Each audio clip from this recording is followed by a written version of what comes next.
Y'all know what's going on. It's time for another episode of Doing Time with Joe. Let me host Joe Baker and welcome to the show, y'all. Look here. They got Dom at the police station. They grilling him. They want something. Dom ain't with that. He not doing that. He not doing that. So he make the call to his lawyer and to his gal, Kayla, and his mom, you know. And they all come down and they talking to him. They want to make his bond and all this and that. But he tells them, hold up. He needs to check on some things, right? Because there's a few people in the jail that he can check with that he might not be able to talk to because they're in the jail. Because, you know, y'all might not believe this, right? You might not believe this. But see, when you're in the jail and the penitentiary, a lot of times you hear stuff that don't nobody else hear. Because a lot of the people that's in the jail before they come to the penitentiary, they've been in them dope houses and they smoking. They know what the pulse of the street really is, right? So he's talking to a few people. He tell them, y'all come back, make my bond in a couple of days, right? They're going to make his bond. They go get his lawyer and all this and that. But he's down at the counter. He's talking to people. He's finding out what's been going on. You understand? And Craig been talking to them people, man. And it turns out that, you know, they're finding out, the people at the jail, they're letting Dom know that they found out that his daddy got the pressure put on him because he couldn't get no information from Dom. So he was given a choice, either him or Dom. When Dom hears it, he's not even shocked. See, when you're in the streets for a while, you become numb to a lot of things. Yeah, does it surprise you? Maybe. Disappoint you? Yeah. But you don't really show those emotions on your face. You don't show those emotions on your face because you're numb, right? You're numb. You get numb, especially in the game like this. So he calls Kayla. He tells Kayla, he said, make sure y'all come and get me. I know what I need to know. So they come down there. A couple of days later, and they make his bond. They walk him up out of there. And when he's going to the car, he tells her, he said, look, this ain't going to end good. See, he told Kayla exactly what happened. Told her what happened. And she said, well, you got to do what you got to do to protect yourself. And he said, look, if I got to go in, I got to go in. That's part of the game. He said, I just want to know where we stand. And she said, I'm with you. I'm always going to be with you. I knew the business going in. And she was telling him, look, my parents know, everybody knew. You know what I'm saying? We was just hoping that you could get out before this happened. But it happened and I'm not going anywhere. That's all he needed to hear. That's all he needed to hear. So he talked to his lawyer, and over the next few months, you know, he's still playing his role, you know what I'm saying? Like talking to his pops and all this and that. And his pops still ain't come clean, but they done got the motion of discovery. He knows this. See, Craig knows. He got to know by now. But see, Dom seasoned, y'all. He's seasoned. And he ain't playing no games either. You feel what I'm saying? He ain't playing no games either. He's looking at this situation like, I got to do what I got to do. They put the pressure on Pops. See, a part of him is still giving the benefit of the doubt to his Pops because he thinks that, you know, they used him, they manipulated him. He been in and out. He didn't want to go back. And plus, I'm on my way anyway. Out in the game, if you stay in long, if you're gonna end up going in, he trying to rationalize all kind of nonsense not to really hold his daddy responsible. So he tells his lawyer, give me a deal so I can stay at the county. Give me a deal. And his lawyer tells me, he said, it might take some doing and it might take some money because I got to put in work. But I might be able to get you one. He said, man, give me low as you can and let me stay at the county so I can get 2 for 1 and then they do what they do. And then he said, I'm walking away from it. So his lawyer puts in work and it takes several months. You know what I'm saying? And he's still balancing around here and there with his pops. He don't want to really put his pops on blast because let me tell y'all something about the streets. Once it's out that you that dude that'll talk to the police, you're going to get cut off. And somewhere deep down in him, he didn't want to see his pops go back to jail, and he most definitely didn't want to see the streets gobble him up. But why? Why? His pops ain't got no love for him. Pops ain't done nothing for him but tossed him into the wolves. His pops had no idea that he gonna try to end up staying at the county. What if he'd ended up at the penitentiary? What if he'd had something in the car when they stopped him? He would have ended up in a worse situation. His pops didn't care nothing about that. So why you think Dom care about him? I'm gonna tell you why. See, this illusion of who he thinks his pops is colliding with who his pops really is. And he don't want to believe his pops is this dirty, low-down scoundrel, no good. He don't want to believe that. He don't want to believe that. Because if he believes that, then he has to accept he did this to himself. So if you can get to the end of the road and conclude that you did this to yourself, then it's like, okay, I got to take what I got to take. He tricked me. He played me. Let me go on and lay it down. I got to take low and go and get it over with. But why keep messing with him? Why keep messing with him? To see Dom, he one of those dope dealers that got compassion. You feel me? He was in it just to get the money so he could move to the next level in his life. And he figured that this is what happens. Things like this happen. It just happened to be his pops. And he was willing to take a plea so the streets wouldn't know. You understand? Yeah, he told his guys and he told them to keep it on the low. And his pops got cut off and all this and that. But they didn't spread the word around in the streets.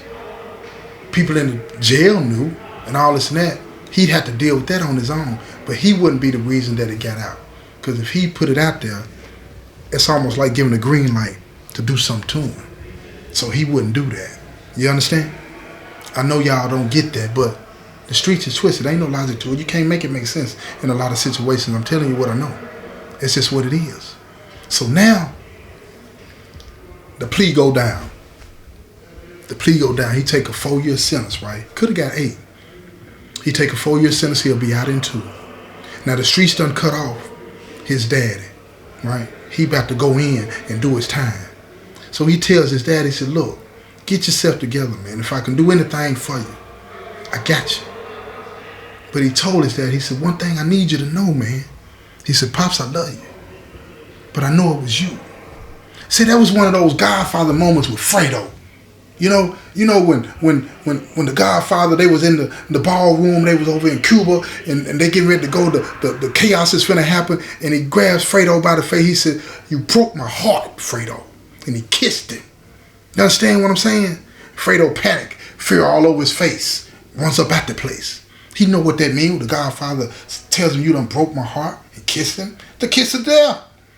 So here's Craig thinking, wait a minute, man. What is he saying to me? Is he warning me?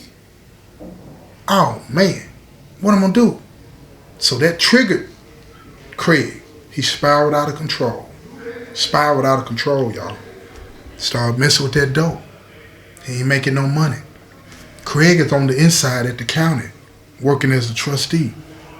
He hearing the stories and he's seeing his daddy. You know, when you're a trustee, you go out and work, pick up trash and all that.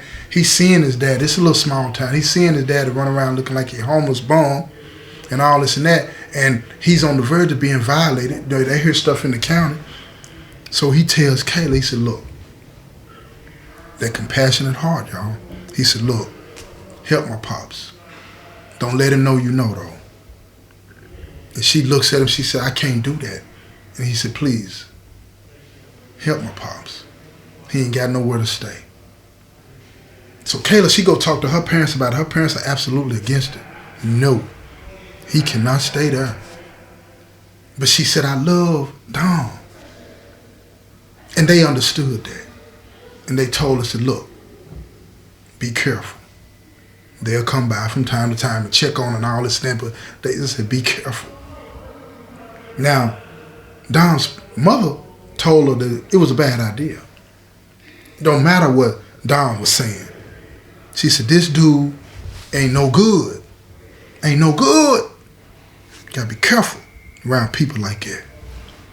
But she loved her man, loved him, and she wanted to help him.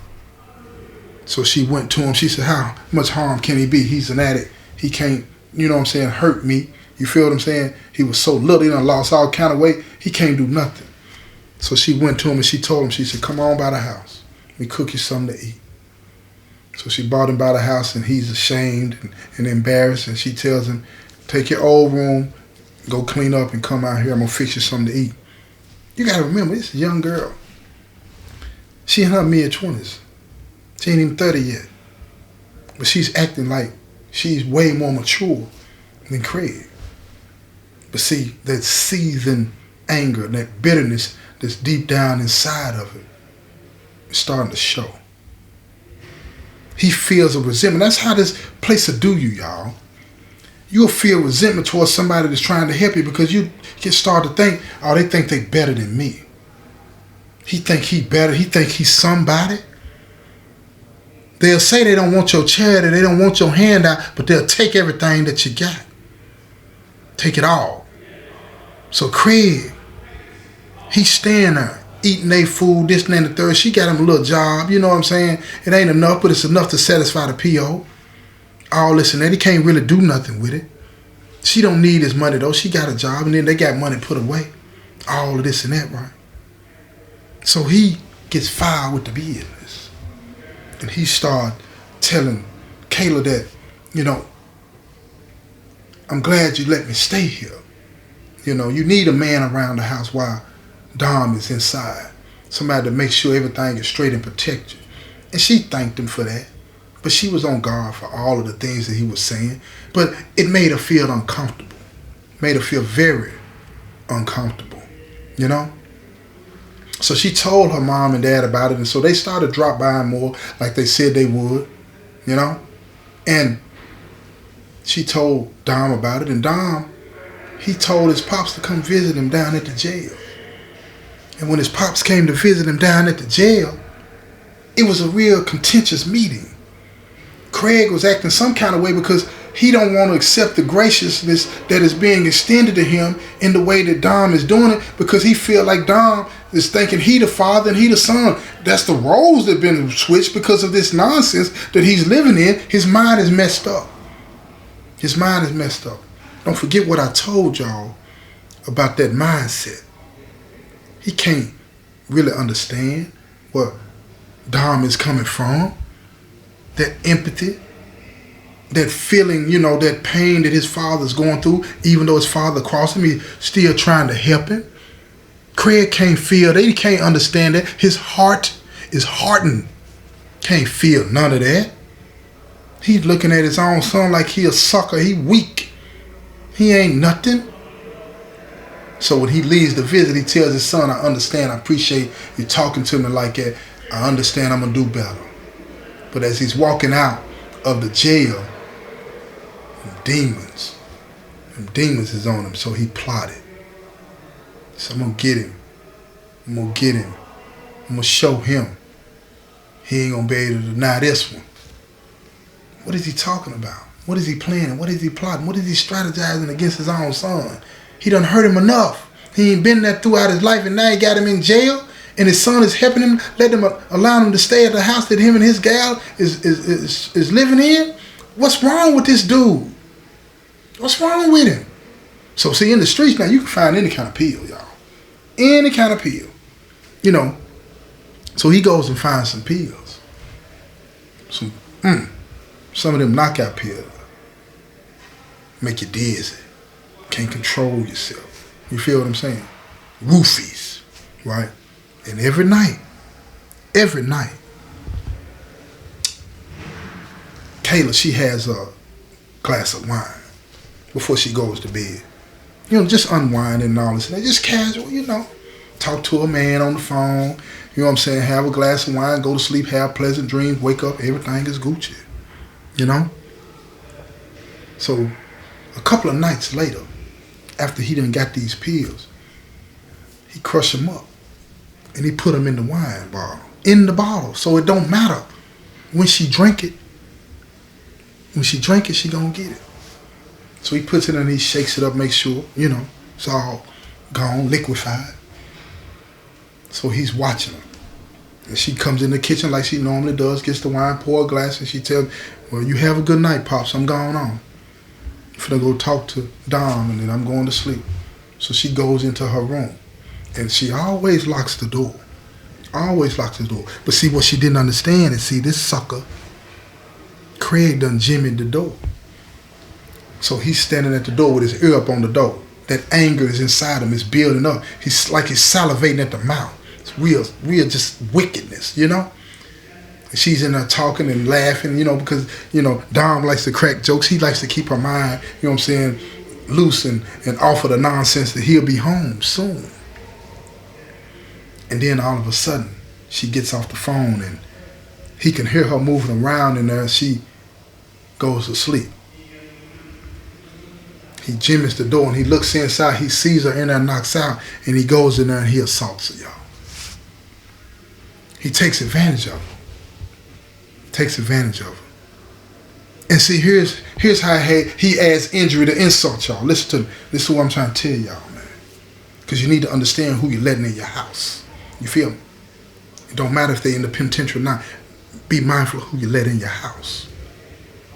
So to add injury to insult, he could have did what he did and got up and left. You feel me? Yes, she would have known. You understand what I'm saying? Because a woman can tell her body, you know what I'm saying, been violated, been touched. You feel me? But see, he lay there beside her while she's unconscious, sleep, after he done the deed. He lay there and he goes to sleep. And the next morning, he wakes up before her. And he just lay there. If you want to know how this story continues to play out, you're going to have to tune in, y'all. Stay tuned. I'm telling y'all now. It's going to get better. It's tragic, but it's going to get better. This has been another episode of Doing Time with Joe. I'm your host, Joe Baker, and I say peace, y'all.